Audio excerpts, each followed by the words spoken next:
Hello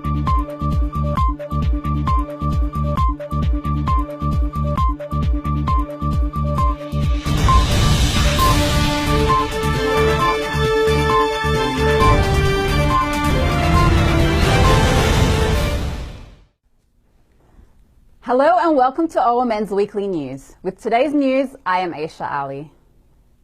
According to the UN News Center, the Food and Agriculture Organization, FAO, has called for immediate interventions in the Horn of Africa to prevent widespread drought conditions. There is an estimated 12 million people in Somalia, Ethiopia and Kenya in need of food assistance. The FAO estimates countries who are members of the Intergovernmental Authority on Development such as Djibouti, Eritrea, Ethiopia, Kenya, Somalia, South Sudan, Sudan and Uganda are in dire need of humanitarian assistance. In West Oromia, East Wallagga, Ethiopian soldiers are harassing innocent citizens. In the city of Nakamte, students had retaliated brutal harassment from soldiers and attacked Golden Bus transportation. 4 students from the preparatory school were arrested. In the Arjo Guddatu district, increased violation of human rights towards multiple youth by the Ethiopian government has caused the death of a brave young man, Zarihun Jirenya. The Liyu police, a branch of the Ethiopian government, have continued the cross-border war against Oromo civilians. In eastern Oromia, East Hararge, in Aksan district, the Liyu police have claimed certain areas. Many civilians have informed OMN that the Ethiopian government is the sole instigator of this inter-ethnic cross-border conflict. Many deaths have been reported in parts of Oromia such as Hararge, Baale, Guji and Borana due to the Liyu police killing innocent Oromo civilians. The irony is that Oromia State President Lamma Magarsa and Somali State President Abdi Ile had visited this district last week. According to eyewitness reports, these 2 men visited the hotspots of where the cross-border raid was occurring with the guise of finding solutions to this issue. However, residents informed OMN that neither of the men had conducted public meetings to find an immediate solution to the bloodshed caused by the Ethiopian government and the Liyu police. The Somali Region Justice and Democracy Movement has released a statement strongly condemning the Tigray People's Liberation Front, TPLF, incitement of the inter-ethnic conflict. They further explain the TPLF are using its puppets in the Somali regional state to conduct this war in neighboring Oromia.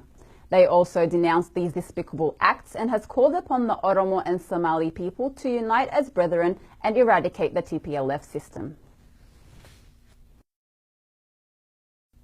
The Ethiopian government is attempting to instigate cross-border conflicts between Oromos and the Afar ethnic group. In northern Oromia, Wallo, Bate district, the area of Burqa has been targeted by the Ethiopian government to give to the Afar ethnic group. The Ethiopian government and Liyu police cross-border raids is trying to be reciprocated in northern Oromia and Afar. A local from Bate district informed OMN that the Ethiopian government has for a long time tried to incite conflict between the Oromo and other ethnic groups, however has not been successful. They also plan to relocate many other Oromia districts for the Afar. This local also explains that if this is to occur, retaliation and self-defense by the people will re-emerge.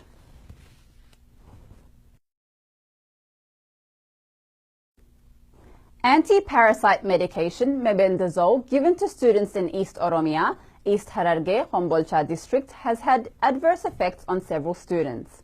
In the city of Malkarafu, 12 students have been sent to receive further treatment at a hospital in Harar city. The clinics and school districts who provided this medication has denied these adverse effects. It is also to be remembered that recently, similar adverse effects from this medication have occurred in many regions across Oromia.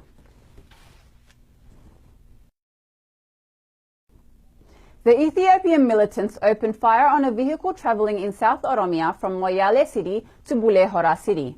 Eyewitness reports informed OMN 3 Oromo civilians died and 2 are seriously injured. Many youth were kidnapped in central Oromia, East Shawa, Liban-Chukalla district. These youth were kidnapped over 2 weeks ago and their whereabouts are still not known. Locals informed OMN that family members are worried about their missing family. They further elaborated that since the commencement of Oromo protests, gross human rights violations have intensified throughout Oromia. Young Oromo people between the ages of 15 to 20 years are being recruited by the Ethiopian government to receive military training in Southeast Oromia, Arsi, Hetosa, Tiyo, and many districts. Many youth are refusing to enlist, and Ethiopian militants are forcing youth to participate in the military training. These forced practices are not unusual by the Ethiopian government, as similar enforcements have occurred in parts of Oromia.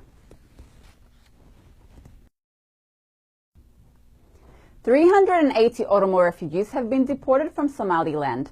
An Oromo refugee OMN spoke to informed us that Oromo refugees have fled their homeland due to political persecution and are now being deported back to where they fled from.